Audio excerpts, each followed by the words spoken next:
बंधु माने आपणकर जदि कन्या राशि होइथाय तो ही भिडियोटी को स्किप न करी शेष पर्यंत निश्चय देखंतु कारण आजिर एही भिडियोटी कन्या राशि व्यक्ति विशेष मानक पई बहुत गुरुत्वपूर्ण अटे, बहुत ही खास अटे।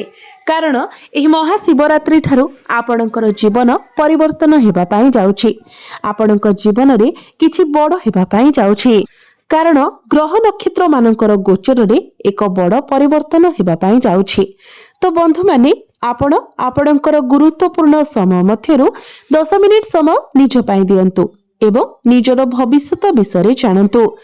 एही महाशिवरात्रि ठारू आपणक जीवनर समस्त समस्या गुड़िकर अंत हेबाकु जाउछि। पुनर्बार आपणक जीवन को खुशी फेरिबाकु जाउछि। आपणकर जीवन रे नूतन सूर्योदय हेबाकु जाउछि। कारण आपणकर पंचम भावरे चतुर्ग्रही जोगर निर्माण हेबाकु जाउछि। शुक्र एवं बुध आपणक कुंडली रे लक्ष्मी नारायण राजयोगर निर्माण करबाकु जाउछंती। एहा सहित आपणकर षष्ठ भाव को मध्य चलन करिवे, जहा फल रे आपणकर भाग्य रे एक बहुत बड़ परिवर्तन हेबाकु जाउछि। आपणक जीवन रे किछि खास हेबा पई जाउछि, जहा आपण स्वप्न रे सुधा कल्पना करि नथिबे। आपणकर कर्म रे उन्नति, भाग्य रे उन्नति हेबाकु जाउछि। अनेक दिगरु आपणको लाभ प्राप्ति हेबाकु जाउछि। अनेक दिगरु आपणक पाखको अर्थ आसीबो। आपणक जीवन रे किछि चमत्कार हेबाकु जाउछि, जहा फल रे पुनर्बार एही महाशिवरात्रि ठारू आपणक जीवन रे खुशी फेरिबाकु जाउछि। तेबे आसंतु जानिबा एही महाशिवरात्रि ठारू आपणकर जीवन रे कोन सब परिवर्तन हेबाकु जाउछि। तेबे एहा पूर्वरु जदि आपणकर मध्य कन्या राशि होइथाय तो भिडियोटी को लाइक करी चैनल टी को सब्सक्राइब करि देबे एवं कमेंट बॉक्स रे भक्ति एवं श्रद्धार सहित हर हर महादेव निश्चय लिखिबे।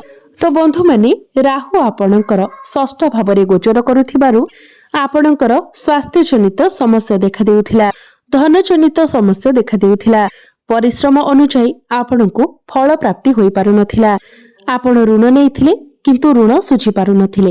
ऋण करजर भार आपणक ऊपर बढ़ी जाइथिला। आपणकर घर परिवार रे खुशीर वातावरण नथिला। आपणकर शिक्षा क्षेत्र रे समस्या देखा देउथिला।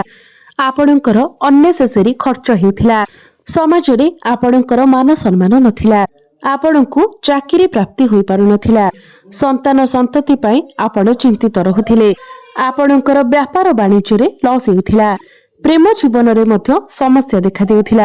तेबे एभली जहा भी किछि समस्या आपणक जीवन रे लागि रहिथिला से सबु एही महाशिवरात्रि ठारू अंत हेबाकु जाउछि। बंधु माने आपणकर पंचम भावरे लक्ष्मी नारायण राजयोगर निर्माण हेबाकु जाउछि। सबुठारु बड़ कथा हेउछि जे जो दंपति माने दीर्घ दिन धरी संतान सुखर कामना करुथिले सेमानंको संतान सुख प्राप्ति हेबा पई जाउछि। नूतन गर्भ धारण करिबा पई एही महाशिवरात्रि परर समय आपणक पई बहुत भल रहिबो एवं जो मानकर संतान अछंती तो संतानंक तरफरु आपणको किछि खुशी खबर प्राप्ति होई पारे। आपण आपणकर संतानंक पई समाज रे प्रशंसित हेबे। जो पिला मानकर विवाह बयस होई जाइछि सेमानंक घर को विवाह प्रस्ताव मान आसी पारे एवं विवाह फाइनल मध्य होई पारे। अनेक दिगरु आपणको जेहेतु आपणकर कुंडली रे लक्ष्मी नारायण राजयोगर निर्माण हेउछि तो अनेक दिगरु आपणको अर्थ प्राप्ति हेबा। प्रेम जीवन रे मध्य आपणको सफलता मिलिबा। पूर्वरु लागि रहितिबा समस्त समस्यारु आपणको मुक्ति मिलिबा। जदि पूर्वरु आपणक मध्यरे कोनोसी प्रकारर मिसअंडरस्टैंडिंग थिला, कोनोसी प्रकारर मनांतर मतांतर थिला तो से सब दूर होई जिवो। जदि आपण सिंगल अछंती तो आपणकर जीवन को नूतन पार्टनर मध्य आसी पारंती। भ्रमण सुख आपणको प्राप्ति हेबो। शिक्षा क्षेत्र रे आपण बहुत अधिक उन्नति प्रगति करिवे। किछि ना किछि बड़ परिवर्तन आपणक जीवन रे निश्चित भाबरे हेबो। एही महाशिवरात्रि परे जदि आपण किछि एग्जाम देउछंती, विशेष करी कॉम्पिटिटिव एग्जाम देउछंती तेबे सेथिरे आपण निश्चित भाबरे उत्तीर्ण हेबे। एही महाशिवरात्रि परे आपणकर मन मुताबक कॉलेज रे आपणकर एडमिशन होई पारे। आपण किछि फॉर्म फिलअप मध्य करि पारंती। कोनोसी नूतन स्थान रे आपण कोचिंग किबा एडमिशन नै पारंती। समस्त इंटरव्यू रे आपणको सफलता प्राप्ति हेबा। जदि आपण किछि कंपटीशन ने भाग नेउछंती क्रीडा रे भाग नेउछंती तेबे सेथिरे आपणको निश्चित भाबरे सफलता प्राप्ति हे।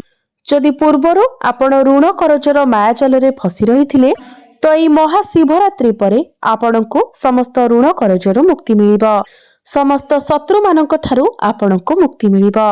गुरु आपणकर दशम भावरे थिबारो प्रत्येक क्षेत्र रे आपणकर उन्नति प्रगति करिवे।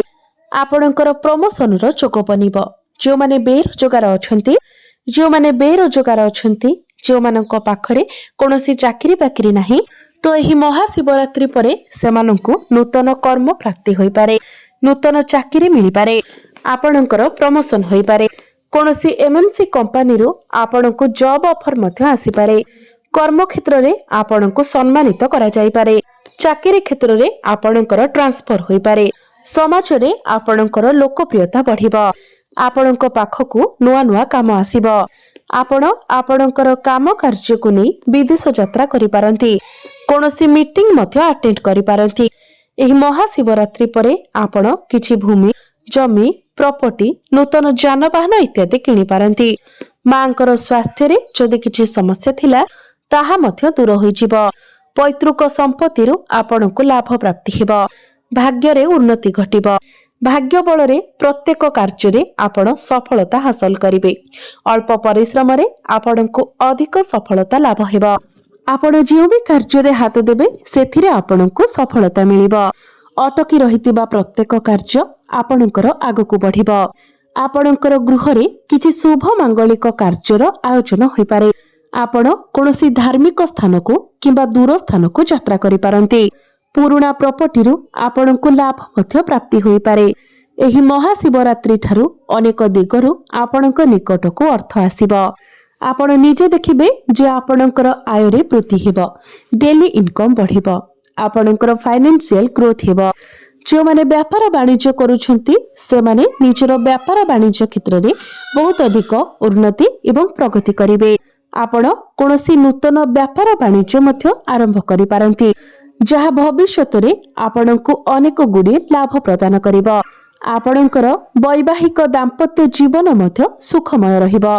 पूर्वरु लागि रहितिबा समस्यारु आपणको मुक्ति मिलिबो। आपणक जीवन साथींकर पर्सनल एवं प्रोफेशनल लाइफ रे मध्य आपण ग्रोथ देखिबाको पाइबे। पारिवारिक सुख आपणको प्राप्ति हेबो। आकस्मिक धन प्राप्ति हेबार जोग बनिबो। बड़ भाई भौणीक सहित संपर्क आपणकर मजबूत रहिबो। जो माने विदेश यात्रा करबाको चाहुथिले किंबा विदेश रे रही कोनोसी काम कार्य करूछंती सेमानंको अनेक शुभ फल प्राप्ति हेबो। जो माने कंस्ट्रक्शन काम करूछंती, व्यापार वाणिज्य करूछंती, फाइनेंस क्षेत्र रे अछंती, ट्रैवल एंड टूर रो काम करूछंती, आईटी सेक्टर रे अछंती, टेक्निकल फील्ड रे अछंती सेमानंको अनेक शुभ फल प्राप्ति हेबो। एही महाशिवरात्रि परे आपण अनेक छोट मोट जगह को यात्रा करि पारंती। पूर्वरु लागि रहितिबा समस्त स्वास्थ्यगत समस्यारु आपणको मुक्ति मिलिबो। दीर्घ दिन धरी आपणकर मनरे जे इच्छा अभिलाष रहिथिला ताहा एही महाशिवरात्रि परे पूर्ण हेबाको जाउछि। आपणको समस्त मानसिक चिंतारु मुक्ति मिलिबो। कोर्ट कचेरी रे जदि आपणकर किछि मामला लागि रहिथिला तो राय आपणको सपक्षरे जिवो। आपण किछि गुप्त विद्या अध्ययन करि पारंती। जो माने साइंटिस्ट अछंती, रिसर्च लाइन अछंती सेमानंको अनेक शुभ फल प्राप्ति हेबो। जो माने ऑनलाइन क्षेत्र रे काम करूछंती, डिजिटल मार्केटिंग रो काम करूछंती सेमानंको मध्य अनेक शुभ फल प्राप्ति हेबो। तेबे अधिक शुभ फल प्राप्ति करिबा पई आपण प्रत्येक दिन प्रभु गणेशंकर आराधना करंतु। प्रत्येक दिन बुधंकर बीज मंत्र 108 थर जप करंतु। प्रत्येक बुधवार दिन आपण गोमाता को सबुज चारा खाइबाकू दियंतु एवं संध्या समय रे हनुमान चालीसार पाठ करंतु। एहा व्यतीत प्रत्येक दिन आपण उदित सूर्य को तंबा पात्र रे जलार्घ्य अर्पण करंतु। आपणको अधिक मात्रा रे शुभ फल प्राप्ति हेबो एवं आपणक भाग्य रे उन्नति हेबो। तो बंधु माने आपणकर जीवन मंगलमय हेउ एहा ही ईश्वरंक निकट रे मोर